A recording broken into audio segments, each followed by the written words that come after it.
Hello everyone, in this video I'll be showing you the best mods of the month for November 2025 in Baldur's Gate 3's mod manager on Mod.io.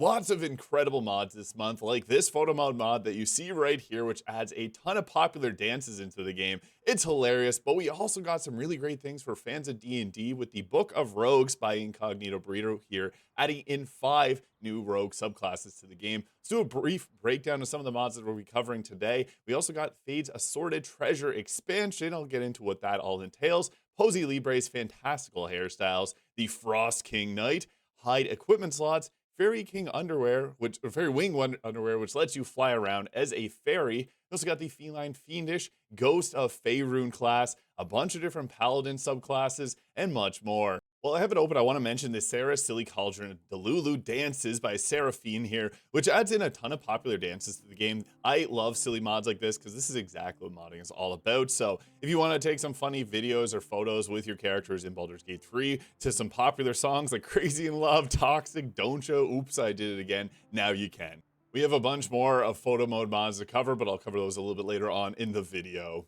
Now, fans of Xanathar's Guide to Everything and Tash's Cauldron of Everything got treated good with Incognito Burrito's Book of Rogues. This adds in the Inquisitive, the Mastermind, Phantom, Scout, and Soul Knife. They look like they fit in Baldur's Gate 3 perfectly with icons made by Sumer Dagnoth. A great collab here.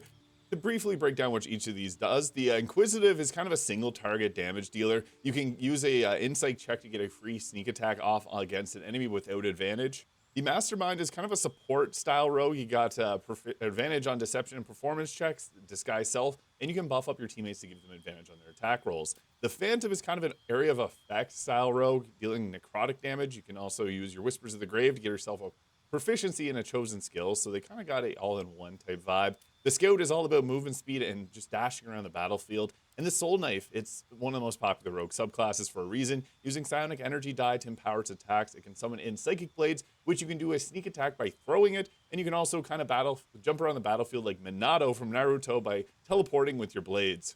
And if you're curious what this mod does, you can check out everything because Incognito Burrito does a great job of laying out all the passive features. I posted a couple builds for these and I will be posting more.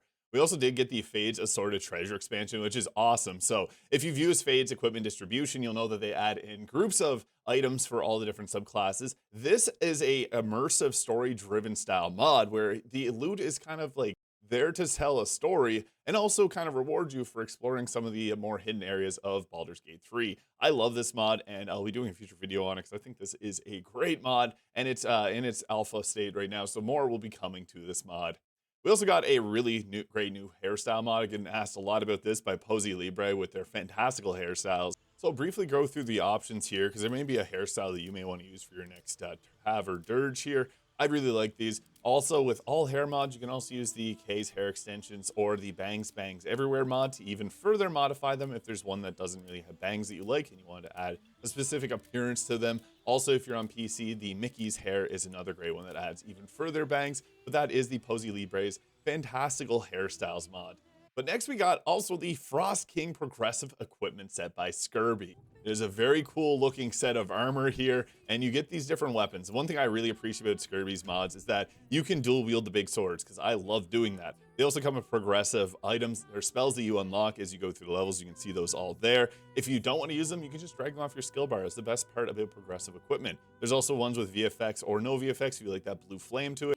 And the equipment also comes with some pretty nice stats. So the Frozen Vigil here gives you the ability to not get hit by crits, and your armor class will increase when you level up. And when you're inflicted with wet, you will instead give Glacial Aegis, so you turn the water into an icy shield. It also comes with a bunch of different abilities here. I'll just mouse over them if you want to see a little bit further. Always a fan of anything that Skirby puts out. And we will have another armor mod by them a little bit later on in the video. This one is just the perfect thematic style. If you want to do like a cold playthrough in Baldur's Gate 3, yeah, this armor's for you. And next up, we got Hide equipment slots here by 4Kira May. What this does is it adds you a spell, the Show or Hide equipment here, allowing you to hide cloaks. Because sometimes, you know, you see that big cloak, it doesn't fit with this outfit. You can just turn it off now, and it'll make it invisible. The other thing is you can go ahead and re-hide it there if you need to. So it's perfect all-in-one solution for your Baldur's Gate 3 drip. And it has other selections there for gloves, boots, or even if you wanted to hide your armor. So yeah, this is just a nice choice if you want to just make things a little bit easier when you're exploring. Because let's be honest, the cakes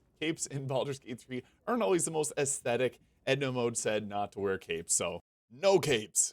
She was a fairy. Yeah. Now you can be with the fairy wing underwear here by Snail of Destruction. This item gives you a backpack with a few different wings that you can equip onto your character, and they're just going to be on the underwear slot, and it just works fine like that. You'll fly around like a fairy. I think it looks awesome, and you got a few different selection here. So it gives you 6 choices, wings A through E. F here, you put them on. They got a ton of different appearances for whatever you want to look. If you want to have like a Rogue the Bat style appearance, Wings C being my favorite, and this will work on all body types except for half orcs and dwarves. So yeah, you can fly around now as a fairy thanks to Snail of Destruction here. We also got the Feline Fiendish Tieflings too. This actually just came out on console as well by Nick Jima here. Love this. This was actually made for someone as a request. It changes over all the tiefling eye textures here to the fiery cat ones, which I think looks really cool. If you're on a subsequent playthrough, sometimes it's just really nice to see things a little bit differently, and this will definitely change things just due to how many tieflings there are in the game. Karlach does not sit still, I swear. It's impossible to get a close of her eyes, but you can kind of get the idea if she stops dancing. There we go. Just ignore my character creeping in the background. It works on Missouri here too. Cool stuff. We actually got a lot of really fun class mods. We have the Ghost of Faerun here, which is loosely themed on the Ghost of Tsushima or Yotei by Adarugo here. This is based on an original mod by Tet42 on Nexus Mods. It was abandoned a long time ago, and they got the permission to go ahead and recreate this here and actually add a level 20 expansion to it. So I did do a video on this in the past. It's really cool, and I'll likely be doing a future build video on it because I think this is really fun. As a fan of Ghost of Tsushima and Yotei, it's really cool. So basically, you get different abilities like smoke bombs and ghost shots. You can summon in the ghost gear. You got your fighting spear, which gives you advantage on attack rolls, kind of similar to the samurai fighter subclass. It's like a more enhanced version of that with a lot of fun abilities. So I definitely encourage you to check it out if you're a fan of the game. Now, November was seriously the month of the Paladin, and I will be doing a future video on the best Paladin subclass mods that just recently came out, because there's a lot of them, honestly, and there was some, like the Oath of the Dreadborn, which also got released an update in November.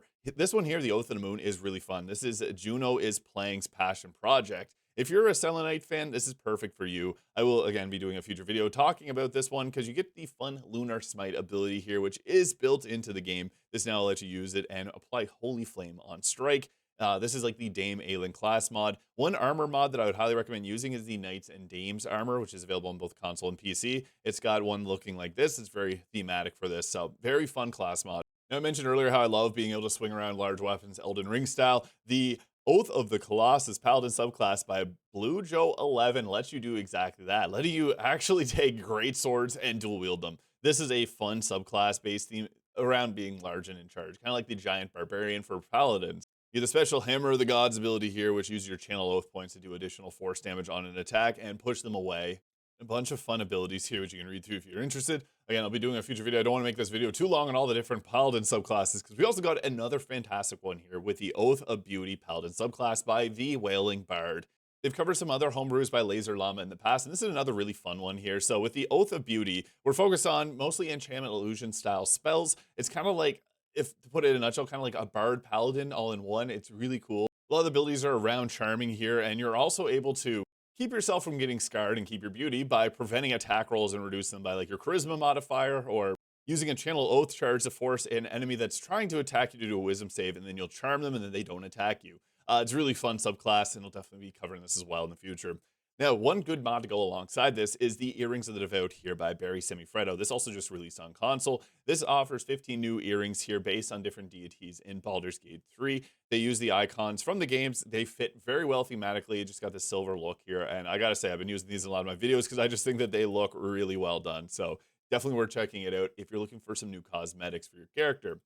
And if you want some more spells, we now have Rolan spells. This one also just got available on console. Mods made by Poppy here, which adds in Rolan's special spells. Now, Rolan's a magic prodigy. He's got special versions of his spells in-game, which is now accessible to wizards, sorcerers, arcane tricksters, and eldritch knights, with the Rolan's mage armor increasing your armor class by 2. Normal mage armor would give you a 13 base armor class instead when you're not wearing armor, so this is actually more effective on different types of builds. There's also Rolan's Thunder Waves, which pushes them back 12 meters and knocks them prone. There's Rolan's Color Spray, which can confuse enemies up to a combined 44 health points. Confused enemies have a 50-50 chance of either attacking or doing nothing, and they'll just attack a random character nearby. Roland's magic missile is a big missile that just shoots one, but it does a 5d4 plus 5 force damage and can daze a target, giving them disadvantage on wisdom saves and removing their dexterity modifier from armor class. Roland's fireball here is a cool one because this will actually heat them up, similar to heat metal, and you can reapply the fire damage on subsequent turns. So yeah, this is a fun mod by Poppy, now available also on console. We also got another mod here by Barry's Heads Volume 1. Now, I gotta say, their pictures of these are just phenomenal, so I'm just gonna let these do the talking. This one here is for body type 2. The name is in the bottom right-hand corner. I don't want to try and butcher the name, so I'm just gonna show these here. There's body type 1, body type 2, 4, and then there's one for body types 1 and 3. This is my favorite of them.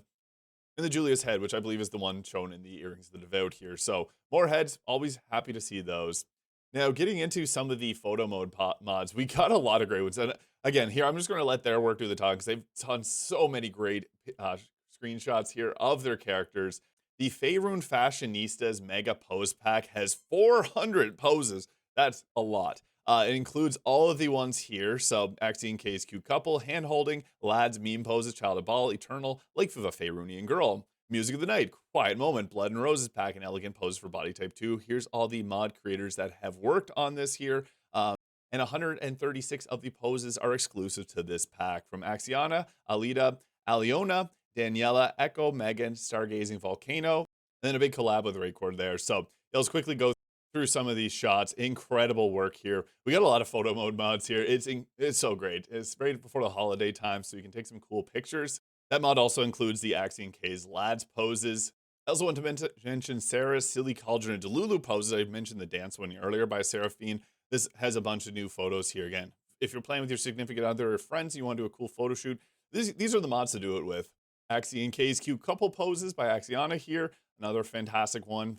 Really good shots here, like out of this world. I also want to mention the Little Dove poses by La Vacriana here and can't really show off a whole lot of these poses, but you get the idea. Some really great ones, romance friendly. And also another one that I'm a big fan of is JoJo's Bizarre Poses Volume 1 by Barry Semifredo, which adds these fantastic poses into the game. Now, they are moving poses, but I gotta say, these are actually really easy to shoot with because they hold the pose in the correct area there, so you're actually able to shoot pictures pretty easily while using this mod. You can see all the different ones here. Like we got Jonathan, Cars, Jotaro, Dio. Yeah, there's a lot of different ones here for whatever kind of photo shoot you want to do. Love it. Now, if you want to use photo mode mods and use more than one of them at a time, you're going to have to use one of the few different mods that are out there that actually let you see all of them at the same time. This one is now available on Mod.io. It's going to be the easiest for most mods to actually work properly. The compatibility patch for photo mode pose mods by Catastrophical Cat. So this shows off all the ones that are included here. So even like the JoJo's Bizarre Axion K's, a lot of the ones that are covered in this video, you can see it there. Big list of them. And here's proof that it works. I was having some struggles with some of these. Certain mods aren't included in this, and if you have those mods, it may make all of them disappear, so just a heads up on that. And another thing with this mod is to actually get it to work properly, is if you add a new mod that's included in this list, you have to untoggle this one and then toggle it back on your mod load order, and then it'll work great. Now, Gale has this really fancy suit on here, which looks reminiscent of something else, which is the Dragon of Dojima by Skirby here, which has outfits for body types 1 and 2, and you can see the differences here. So this is how it looks on Gale. Nice white suit. Another thing is actually going to add in a watch here as well as shoes and the whole get up. And here's Shadowheart wearing the same outfit. So it does come with a bunch of different ability score benefits. Like this one gives you a +6 all AC or all ability scores, reduces incoming damage, increase your armor class, a bunch of other benefits here. And on top of all that, you also get the Dragon of Dojima Fist, which lets you do monk attacks with your melee attack. And there is support for body types 3 and 4 coming in the future. That's something they're planning on working on, as well as adding new skills into the unarmed attack. So yeah, the Dragon of Dojima by Skirby. Now another outfit mod here, the Leathers of the Vagabond by Volno. This is the one that I have on my character here. I've been actually using a lot of outfit mod, or a lot of my videos, and I think this is one of my new favorite outfit mods because I think it fits very well in the theming of Baldur's Gate 3. I like the little metal piece here, and yeah, this just looks cool. You can dye it as well. I just used the tier dye from Faerun Colors. Looks amazing. So yeah, this is another great outfit mod, the Leathers of the Vagabond by Volno.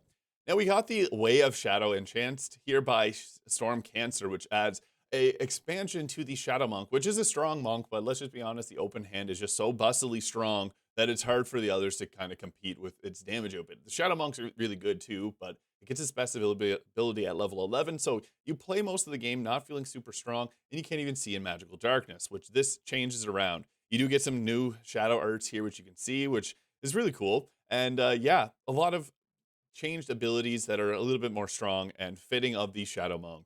And they have this working up to the level 20 mod, and they're also working on a way of the 4 elements monk change too. Now we got this mod here, which is extremely popular with the Really Shadowheart early access content. So this is an add-on to the Really Shadowheart mod, which adds in some new Shadowheart content to the game. This mod here by Stan and Rogan80 is a re-upload of this mod. I just want to cover it here though, because I know a lot of people really do like this mod. I haven't used it too much, so I can't comment much on it, but I do want to just mention it because I know it's very popular. We also got November's Heads here by Heartwires. This is a really cool one.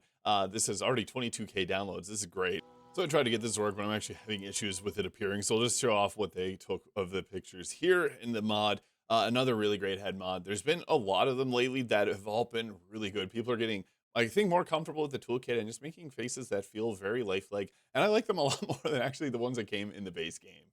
Speaking of changes from the base game, we got the NPC redesigns. Zhentarim Hideout by Azazel was taken here on Mod.io, which I love all their mods that redesign all the characters. So this is Zhentarim Hideout. You can see the appearances left versus right, with their new ones being on the right. Yeah, it enhances the replay value of Baldur's Gate 3 because a lot of these characters just feel like a multiversal kind of appearance of themselves. I think this is cool. It just breathes new life into the game. So definitely worth checking it out because these characters you'll be, if you deal with their quest line, you'll be dealing with them. So yeah, I think these look really cool. Let me know your thoughts in the comments. We just got the Ghost class mod here, and it's also available on console. This gives some fun features that are based off of the Ghost House that we get into in Act 3. Speaking again of the Zhentarim Hideout, with the Life of the Undead, this gives you immunity to charm and most corporeal-based afflictions, immunity to necrotic, poison, and cold damage, resistance to fire, acid, lightning, thunder, and physical, but you have disadvantage on strength and constitution saving throws and ability checks. So some pretty fun abilities because, yeah, you're a ghost, so things are a little bit different. You also get sunlight sensitivity. You receive healing intended for creatures from alchemical or organic sources, but not from divine spells, kind of similar to the undead. We also have the unearthly drift, which allows us to go over terrain because we are a ghost after all. And yeah, we got some special spells like Withering Touch and Grave Bolt here. We can't be shoved or thrown around because we are a ghost. Opportunity attacks have a harder time hitting us, and we can take on a ghostly form. I'll be doing a video on this in the future because I think this is a really fun and interesting one. Here are the different ghostly forms that you can toggle on. I think this is really cool by Oakley_CH. And the last one they got here is the Combat Encounters Random Spawns Lite by Gabe Camomescro. Now, what's great about this is it's similar to the other mod, kind of like a diet version of Trials of Tav, which you get an item which gives you random encounters that pop up at random times. This is a different, cleaner version, lighter weight, and you can see all the different abilities and things you can do with it here. So yeah, I love this mod. It's also included in their Gabe's Fun Pack mod. And you can check out the Gabe's Fun Pack here. It's basically just like 21 of their mods all included in one. It just released at the end of October, but I just want to mention here for those that may be playing on console that want something a little bit lighter and giving them a lot of mods for their download. So there we have it, another fantastic month of mods in Baldur's Gate 3. November was a pretty great month, and I will be having my mod release later this month, so you guys can stay tuned for that. I'll probably do another video like this in the new year with the best mods of December. So let me know your thoughts in the comments. Let me know also your favorite mod in the comments. Have a great day. Subscribe if you haven't already, and we'll see you all in the next video.